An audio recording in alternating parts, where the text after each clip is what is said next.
देखिए, Asian hospital के जिस संचालिका डॉक्टर सुरभि राज की आज निर्मम तरीके से हत्या कर दी गई, उनके पिता मौजूद हैं।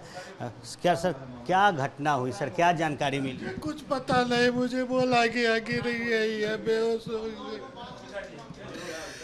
बस मुझे यही बताया गया कि आप आइए, गिर गई है, बेहोश हो गई है। कितने बजे की ये घटना है? मुझे नहीं पता कितने बजे की घटना है। मुझे 3:30 बजे फोन आया कि गिर गई है, बेहोश। हाँ,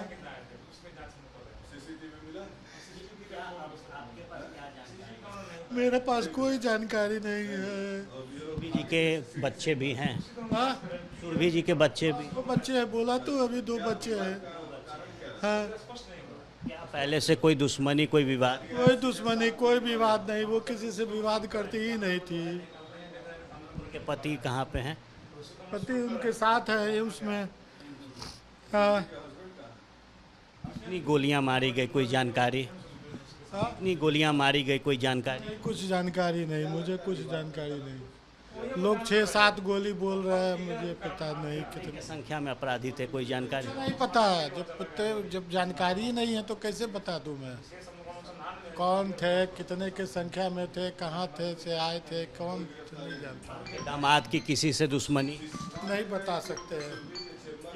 बोलना आसान नहीं है कि जिस तरीके से एक पिता ने अपनी पुत्री को खोया है, जो दर्द है वो साफ झलक रहा है। सुरभि के 2 बच्चे थे और इस वक्त सुरभि के पति हैं वो एम्स में उनके साथ हैं। जो आगे की कार्रवाई है वो की जा रही है। पिता ने कहा है कि जो जानकारी मिली उसके मुताबिक 7 जो गोलियां हैं वो मारी गई है। सुरभि के कोई दुश्मन नहीं, किसी से कोई झगड़ा नहीं, लेकिन जिस तरीके से ये हत्या हुई है, जिस तरीके से 7 गोलियां मारी गई और किसी को कुछ कानो कान खबर नहीं हुई, ये बड़ा सवाल है। जो चैम्बर आप देख रहे हैं, इसी चैम्बर में इस अस्पताल की संचालिका जो सुरभि राज हैं, उन्हें अपराधियों ने 7 गोली मार दी।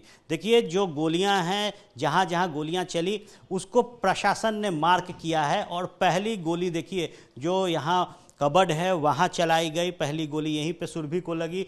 दूसरी गोली जो है देखिए दीवार के पास लगी है और इसे भी प्रशासन ने मार्क किया है। जो तीसरी गोली है वो दरवाजे के पास लगी है, जो यहाँ दरवाज़ा का लॉक है ठीक उसके ऊपर, और चौथी जो गोली है वो दरवाजे के पीछे लगी। तो 4 गोलियां इस वक्त हम आपको दिखा रहे हैं और जो 5वीं और 6ठी गोलियां हैं वो दीवार पर लगी है और देखिए इसे भी मार्क किया गया है। ये 5वीं जो गोली है वो चलाई गई, इसके ठीक बगल में 6ठी गोली, और देखिए दीवार में जो छेद है वो भी नज़र आ रहा है। 6ठी गोली के साथ 7वीं जो गोली है वो चेयर के पास चलाई गई और यहीं पे अचेत अवस्था में जो डॉक्टर सुरभि हैं वो गिर गई।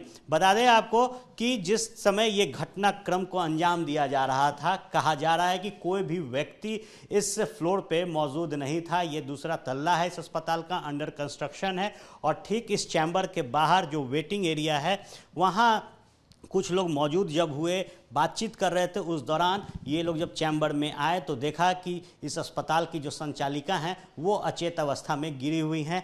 जो सिम कार्ड है, कई सिम कार्ड्स के जो आप कह सकते हैं डकेट हैं वो यहाँ हैं। इसके साथ जो पर्स है डॉक्टर सुरभि का वो टेबल पे रखा हुआ है, डायरी है, फाइल्स हैं, यहाँ मोबाइल चार्जर है। तो सभी जो दस्तावेज हैं, जो कागज़ हैं वो बिखरे पड़े हुए हैं। लेकिन बड़ा सवाल कि 7 गोलियां चलाई गई लेकिन किसी को कानो खान इस बात की खबर तक नहीं हुई। देखिए, इस चैम्बर के बाहर जब हम निकलेंगे तो ये एक वेटिंग एरिया है और सोफ़ा लगा हुआ है, चेयर है, लेकिन जिस समय ये घटना हुई उस दौरान कोई मौजूद नहीं था। यहाँ के जो स्टाफ हैं उनका कहना है कि बगल जो पुरानी वाली बिल्डिंग है हम वहीं पर थे, वहाँ पे हमारा प्रशिक्षण चल रहा था और जब प्रशिक्षण खत्म हुआ तो तकरीबन 3:30 बजे के आसपास हम लोग इस वेटिंग एरिया में पहुँचे और यहाँ पे हम हंसी मजाक कर रहे थे। इस दौरान हमारे एक साथी ने कहा कि कहीं अंदर मैम होंगी तो हमारे इस हंसी मजाक से वो गुस्सा होंगी, और इसी दौरान एक स्टाफ अंदर जाते हैं देखने की मैम बैठी हैं या नहीं, और जब वो व्यक्ति अंदर जाता है तो वो पाता है कि जो अस्पताल की संचालिका हैं सुरभि राज वो अचेत अवस्था में गिरी हुई है, जिसके बाद पूरा जो माहौल है उसमें हड़कंप मचता है। प्रशासन को सूचना दी जाती है और 7 गोलियां जब सुरभिराज को लगी होती है उसके बाद उन्हें एम्स अगले ट्रीटमेंट के लिए भेजा जाता है और वहीं पे उन्हें मृत जो है वो घोषित किया जाता है। बड़ी जो घटनाक्रम है वो राजधानी पटना में हुई है और अपराधी का मनोबल कितना हाई है वो आप इस बात से अंदाज़ा लगा सकते हैं। कैमरा सहयोगी विशाल राय के साथ आर्यन आनंद, ABP news, Patna. For exclusive and insightful videos, subscribe to our new channel ABP Live Premium.